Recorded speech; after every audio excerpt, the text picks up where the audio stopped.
Assalamualaikum warahmatullahi wabarakatuh. Salam sejahtera bagi kita semua. Om Swastiastu, Namo Buddhaya, salam kebajikan. Halo teman-teman, kembali lagi di podcast Barsel Berlima. Nah, pada podcast kali ini kita akan membahas tentang nilai-nilai dasar ASN yang biasa disebut dengan istilah aneka. Sebelumnya, perkenalkan, kami dari peserta Latsar Provinsi Kalimantan Tengah, Angkatan 29, Kelompok 4, Instansi Pemerintah Kabupaten Barito Selatan. Ada saya, Hendri, dari unit SMP 2 Dusun Hilir.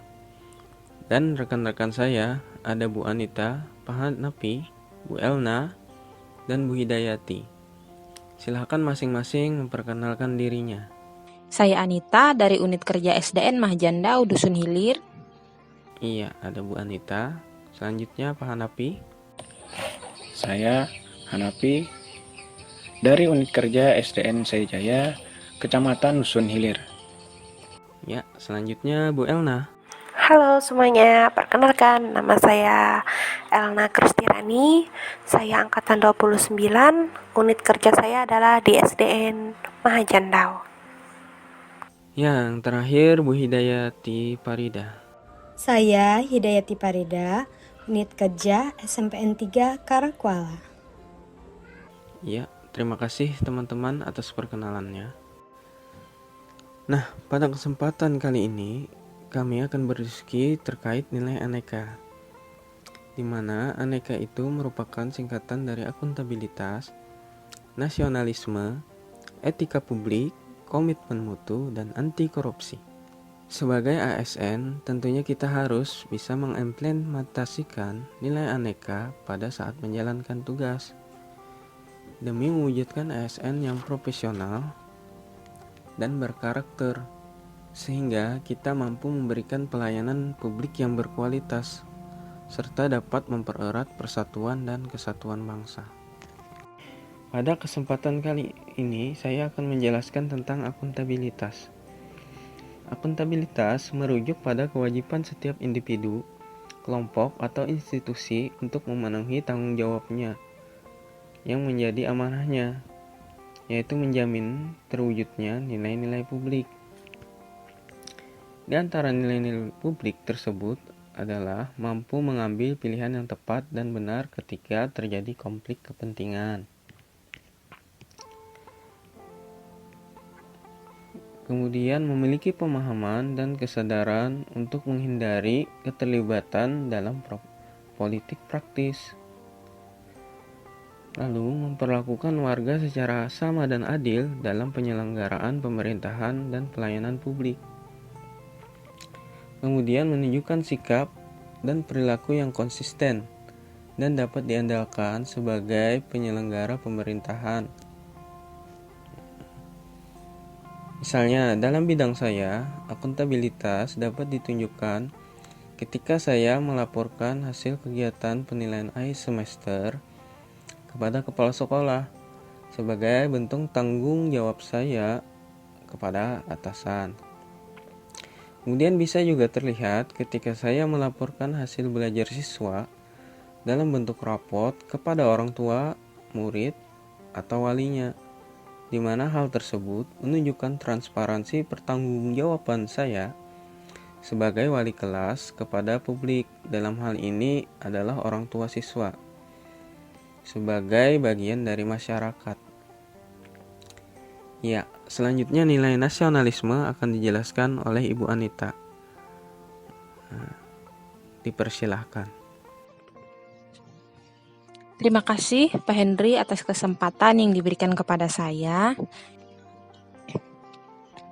Pada kesempatan kali ini, kita akan sama-sama belajar dan membahas nasionalisme.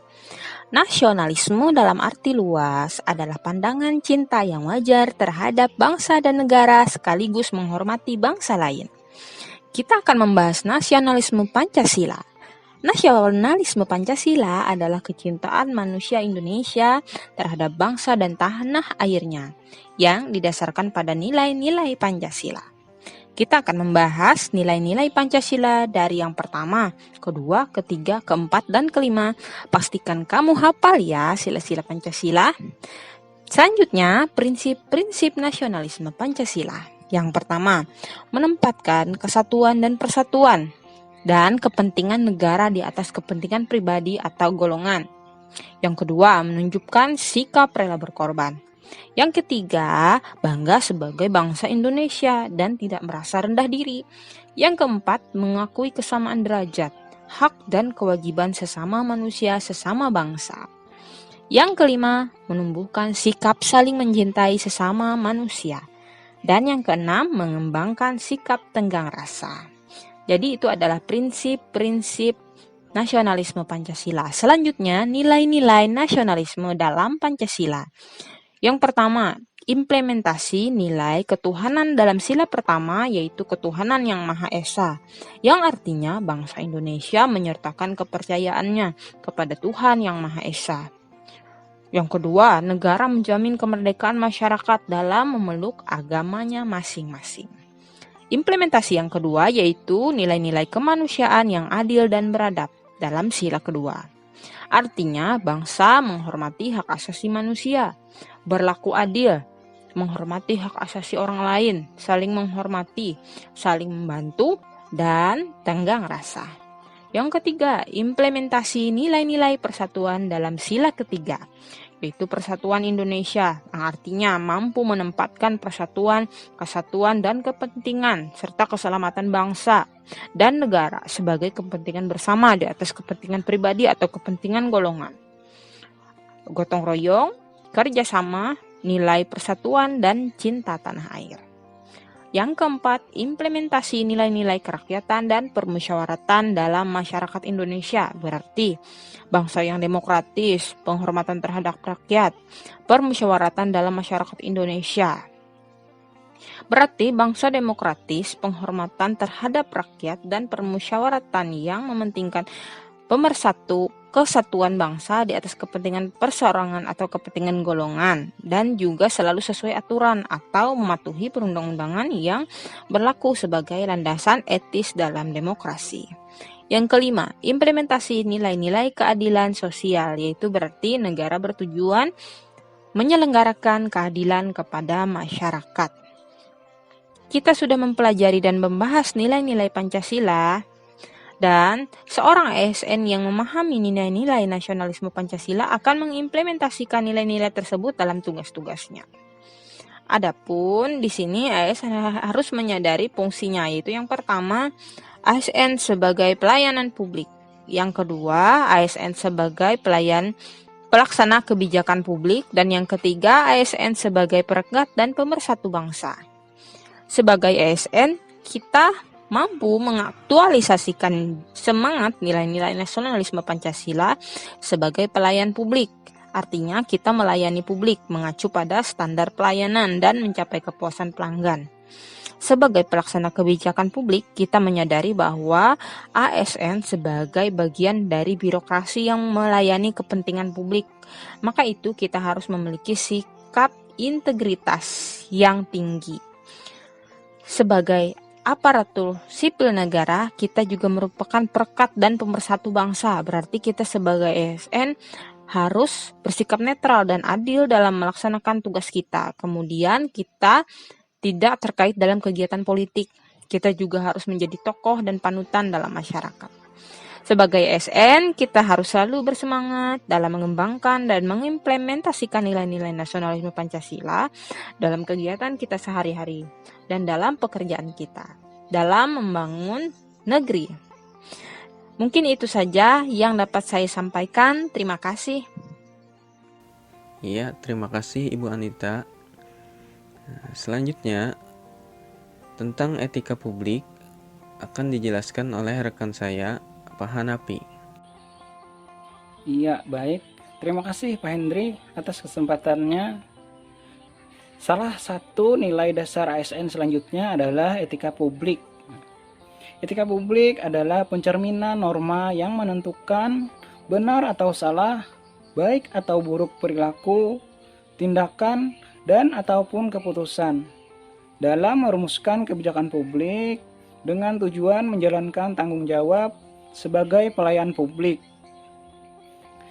Implementasi dari etika publik itu adalah harus didasari dengan 9 kode etik ASN, yaitu jujur, bertanggung jawab, integritas, cermat, disiplin, hormat, sopan, taat perundang-undangan, taat pemerintah, dan juga bisa menjaga rahasia.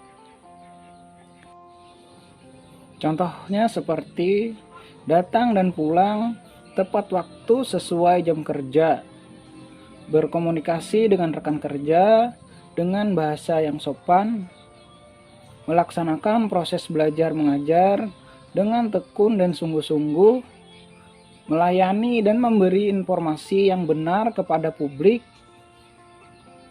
Nah, itu tadi beberapa contoh tindakan atau implementasi etika publik dalam kegiatan atau dalam kehidupan sehari-hari yang harus dilaksanakan oleh seorang ASN. Mungkin itu saja yang bisa saya sampaikan. Terima kasih. Oke, terima kasih Pak Hanapi. Selanjutnya tentang komitmen mutu akan dijelaskan oleh Ibu Elna. Dipersilakan. Terima kasih kepada Pak Henry karena telah memberikan saya kesempatan di sini untuk memberikan penjelasan tentang aneka nilai. Di sini saya akan menjelaskan tentang nilai komitmen mutu. Nah, komitmen mutu itu apa sih? Komitmen mutu itu dapat diartikan sebagai janji kita terhadap diri sendiri ya, yang tercermin dalam tindakan dan perbuatan untuk menjaga standar yang telah ditetapkan. Sebagai ASN, tugas apapun yang diemban itu merupakan tanggung jawab kita ya, untuk dilaksanakan secara optimal dengan dan prinsip efektivitas, efisiensi, inovasi, dan mutu tadi, sehingga masyarakat sebagai stakeholder itu merasa puas dengan pelayanan yang telah kita berikan. Di sini terdapat 4 indikator dari nilai-nilai dasar komitmen mutu itu, yaitu antara lain yang pertama adalah 1. Efektif.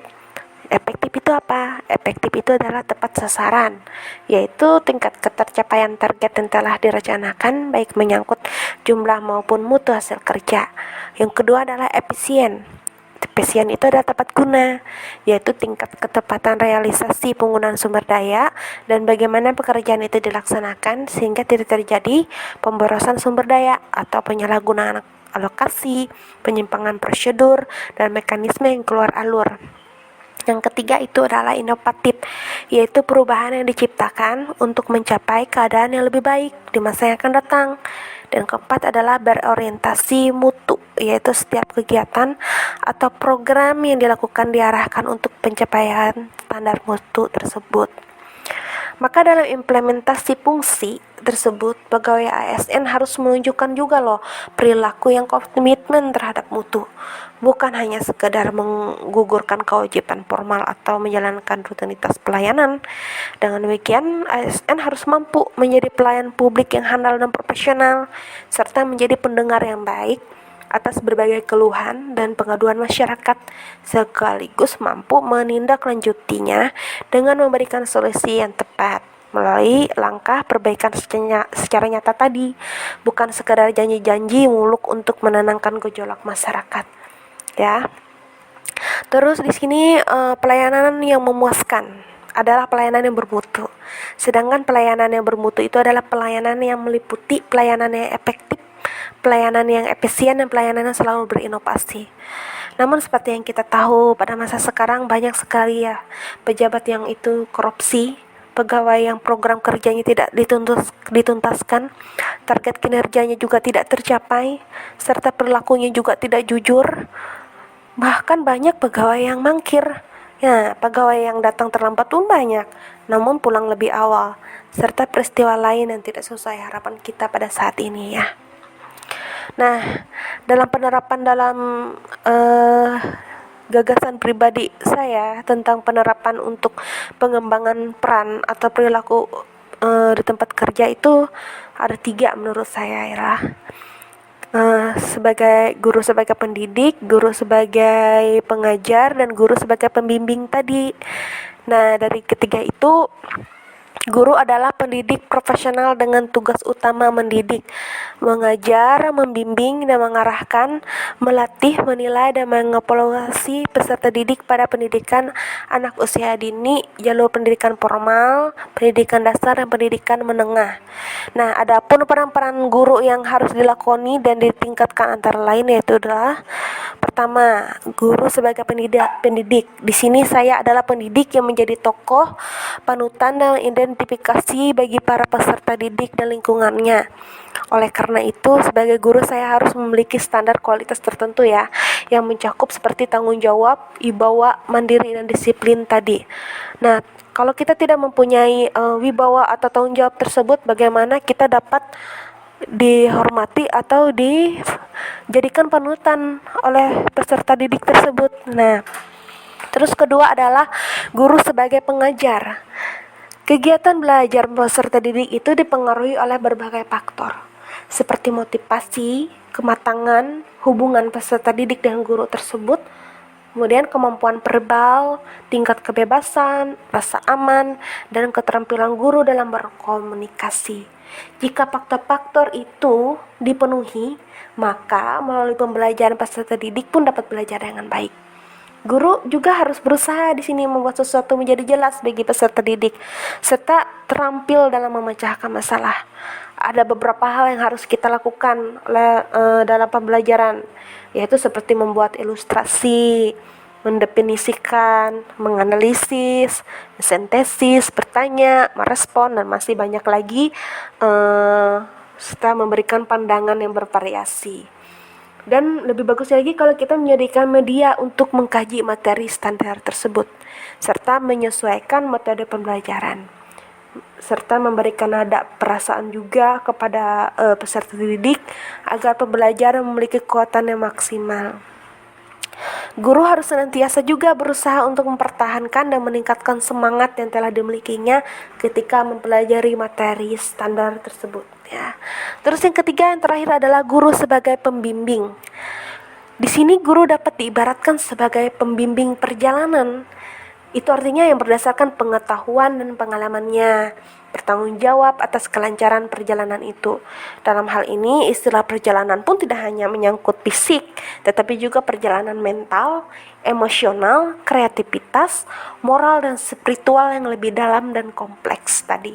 Sebagai pembimbing perjalanan, guru harus memerlukan kompetensi yang tinggi untuk melaksanakan 4 hal tersebut.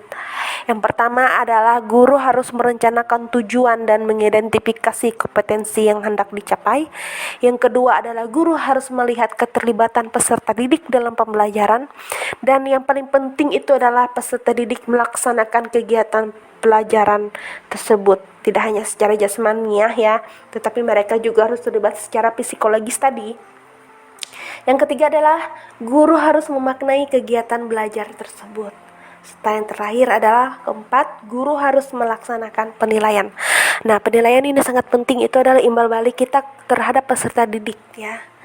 Kalau misalkan kita mengajar, pastinya mereka meminta penilaian dari kita, apakah benar yang sudah mereka terima dari kita, begitu ya.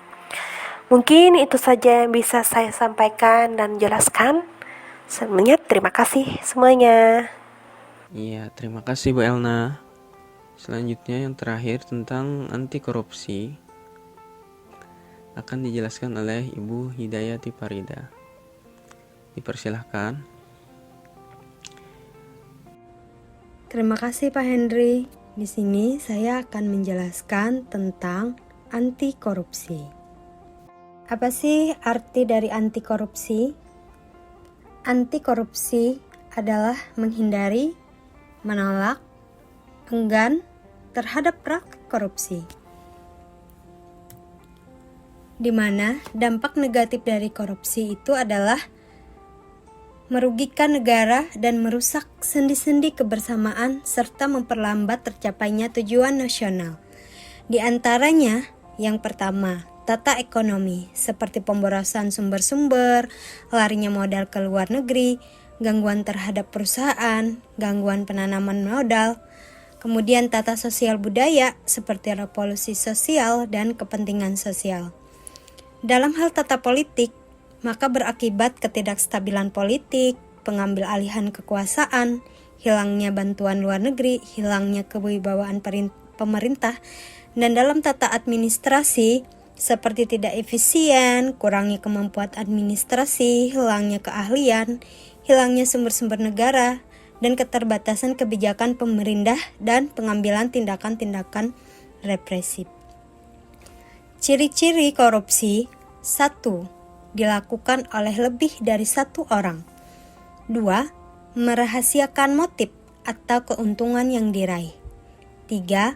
Berhubungan dengan kekuasaan, kewenangan tertentu. 4. Berlindung di balik pembenaran hukum. Yang kelima, melanggar kaedah kejujuran dan norma hukum.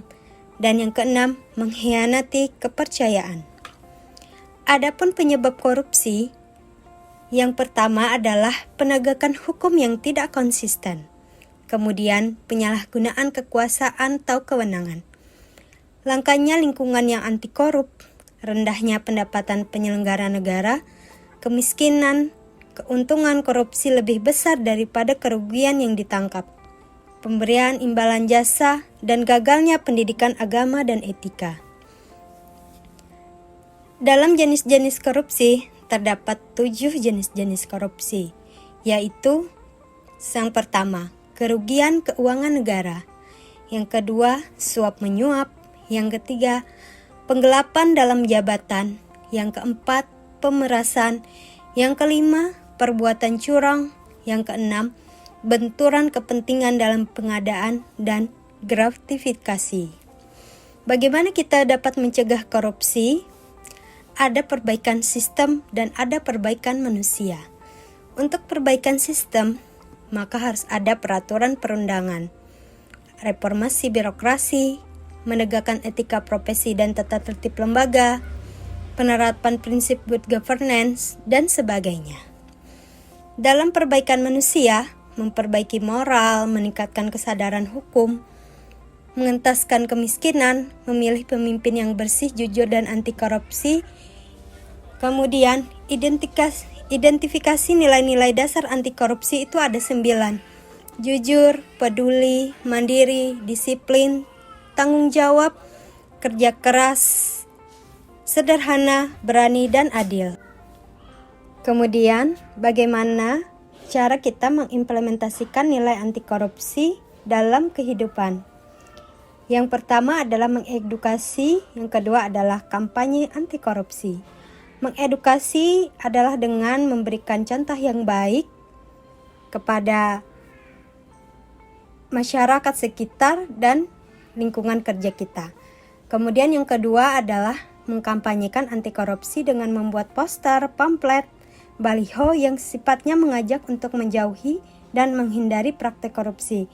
Nah, misalnya poster, pamflet, dan baliho bisa kita buat dan kita